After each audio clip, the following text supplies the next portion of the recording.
Good morning, everybody. This morning is mid-November 2014. I've decided to take a quick video of the entire garden to sort of keep it, of a document of what I'm growing this particular season. What I have here to the west side of my house are a bunch of Cuban oreganos that I've put in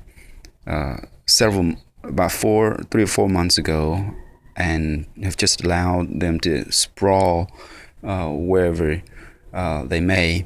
And I've been harvesting and eating from them quite a bit in the last month or so.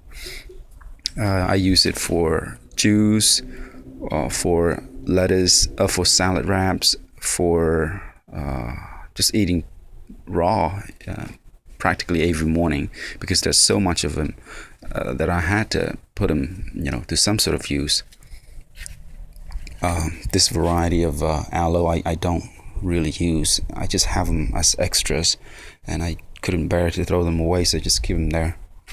And these are my banana trees. I've grown this for about almost 2 years now. Finally, they put out bananas. I have two stalks, as you can see. They're not particularly very good, but it's better than what I expected, considering the poor soil I have.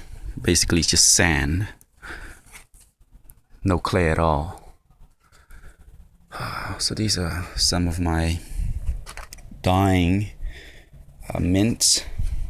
I have this particular Cambodian herbs, very useful for Cambodian and Southeast Asian cooking in particular. We call it in Khmer Mareh Preu. I don't have a name in English for it. I don't know what's called in English, basically. And this is my Chinese leeks. This particular patch here, I've had it for about a year and a half. So I'm thinking about putting or replacing them with new babies, which I've sowed a couple of weeks ago from the seeds from this same patch. This is my baby. It's lemongrass mint. I just bought a few plants from Sprouts Farmers Market to grow, so I can get that variety added to my garden. This is rosemary. This is this is an eggplant.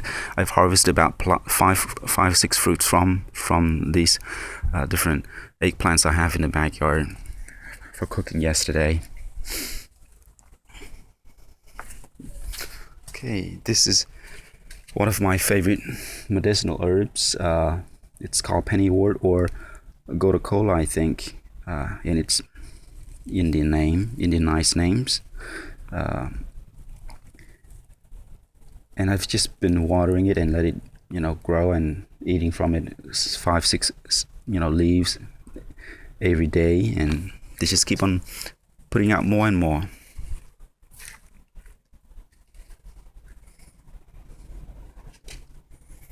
My basil, they seem to be doing pretty well. And this is my lettuce. I always love to grow my own lettuce. I don't usually buy lettuce from the market, because once you've come to enjoy, your own homegrown lettuce, it's not the same eating lettuce that you buy from the store anymore. You find it difficult to go back. You got some babies going there too, and those are my sugar peas. Now, this is one of my most productive beds. I've been harvesting, you can't believe just how many pounds of vegetable from this single bed alone, because this vegetable here is so prolific. I just harvest them sustainably by cutting out the outer stems, outer leaves, as much as I need, from like 7 or 8 different plants, and they just keep on giving more and more and more, and endlessly. I've been harvesting from that particular bed at least 7 or 8 times, each time a couple of pounds worth of vegetables. Now this is my bed of arugula. I have arugula there too. My bed of arugula with Brussels sprouts. They're not doing particularly well compared to the broccoli plants. The broccoli plants are just taking off. They seem to love what I'm doing with them, watering them with just with consistency and also with compost tea that I make out of a combination of steer manure and chicken fertilizer, basically. And this is my lovely bed of Dinocales. I like Dinocales because it's one of the most nutritious kale varieties and the tastiest kale variety, and it's very expensive to buy them from the supermarket, especially if you want them and especially it's not easy to find them as fresh as ones that you grow by yourself. And I had some aloe plants that I've been using almost on a daily basis, but as you can see out here, I only have about 5 or 6 plants, and they're not nearly enough. So I have some back here. These are my fully matured aloe plants, and I've harvested about 30 leaves from them already. This is the product of about 2 years of growing, hidden. Or else my relatives or my friends, they would just come and steal them from me. So I hide them and only cut for them whenever they need or want them. So I'm in control. They won't be able to just come and just cut at their own heart content.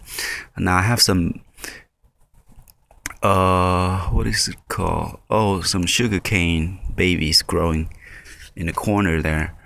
As you can see, I'm trying to make use of every inch of what little acreage or land I have in the backyard. Here I have a full row of